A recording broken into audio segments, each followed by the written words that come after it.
Ladies and gentlemen, welcome to the Rogers Kakasungura YouTube channel. Fred Matiang'i, when he was the Cabinet Secretary for Interior, was a no-nonsense man. His videos are on internet and they speak volumes on the type of man he was. He was dedicated to serving this country.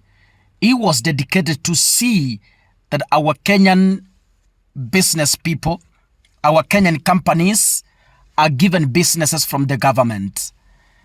And this defines who Matiang'i will be as the President of the Republic of Kenya if Kenyans agree to vote for this man. When you look at the police service, it clearly depicts who Matiang'i was.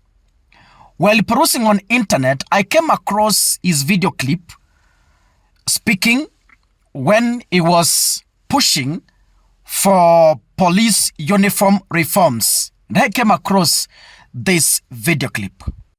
What is happening here, and I will speak about it bluntly, and let me make this revelation to you. The Inspector General, the PS, and myself have been under pressure by some quangles and all manner of thieves that we should import police uniform. Listen to me very carefully. We will not import police uniform. Go and write another 10 headlines. We will not import police uniform from any country. We have to promote the local textile industry. Buy Kenya, build Kenya. How are we going to support our cotton farmers? How are we going to support our manufacturers and create jobs in our country? You know, this monkey business that has been going on for a period of time, we go to some shadowy corners and agree to import police uniform from some places and create excuses that... Isn't it simply outrageous that someone is saying we don't have material in Kenya with the kind of textile sector that we have? So why would the government put budget resources to revive Rivertex and provide jobs in Eldoret? Then we proceed like fools the following day to import police uniforms from Turkey or from China or from wherever. We have already paid. We are making uniform for our police, and take it to the bank from me. We will not import uniform. No amount of pressure, manipulation, or anything will change that position. That style of life has come to an end in Kenya. It has come to an end, and no one is going to live that way. Our uniforms will be made. We have 600 tailors at NYS and huge teams at NYS that are working on this. We will make the uniforms for our forces in Kenya, create jobs for our people in Kenya, allow manufacturers in Kenya to supply government agencies. Sasa wewe na wakora wako mahali mlikubaliana mtanunua uniform, utaenda uwaeleze hivi, hatutanunua uniform kutoka kwingine. It's as simple as that, and you can write as many headlines as you want. We will not change that position. Na tuwache kudanganyana hapa. Hii ujeuri must come to an end in this country. Hii sasa unaenda huko, we will not do this kind of silly things that people have done over the years and try to mess up our country. We will ensure that everything that we need, that we can get in the country, we get it here. That is how we grow our industry. That is how we support our cotton farmers. That's how we support the manufacturing sector. The private sector understands what we are doing. Our president has been firm on this and has been speaking about this. So we can't live any other way.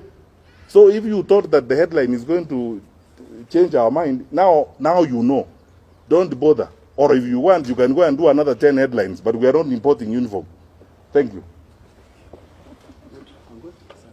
This is a past video clip, but it has a lot to tell us who Matiang'i was. I know each and every human being has his own weaknesses, and Matiang'i is not exceptional. So as a human being, he had his own shortcomings. But let us reason from the clip I have shared. What if we have a president who reasons like the way Matiang'i is reasoning here? We form a government that values its manufacturers. Yani, we have a government that when it wants to build a social health authority system, it values the Kenyan youths who are doing IT in Kenya. So it calls them and says, we want to build a very strong social health authority system. Can you help us? We promote our people. What if we have a president who does not transport our nurses to Saudi Arabia for employment, and alternatively, it creates employment within our republic to promote, one, revenue collection, because once I get a job, I'll be paying revenue to the government of Kenya. Imagine, in this particular video clip, Matiangi was addressing Kasongo, who was the deputy president at that time. Kasongo was against the idea of sewing police uniforms using our textile existing industries in the Republic of Kenya.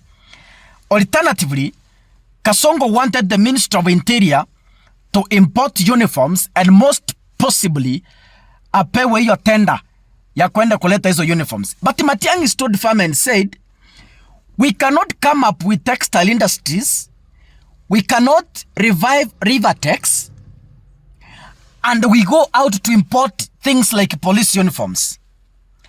When shall we empower those textile industries if we, the people, as the government, when it comes to a business opportunity, we give non-Kenyans?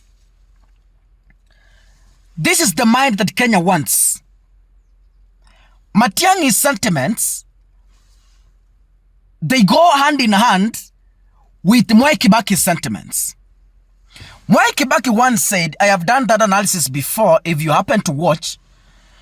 I did an analysis about Kibaki, and I even shared a video clip of Kibaki saying he wishes that the Kenyan people out there who are in other countries doing great things, it is the hope of Kibaki that in his tenure, they are going to come back in Kenya and help in building the nation.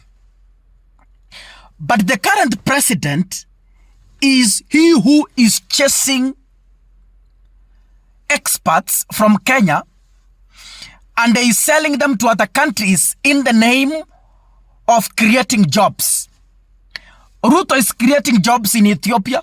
Ruto is creating jobs in Saudi Arabia. Ruto is creating jobs in Qatar.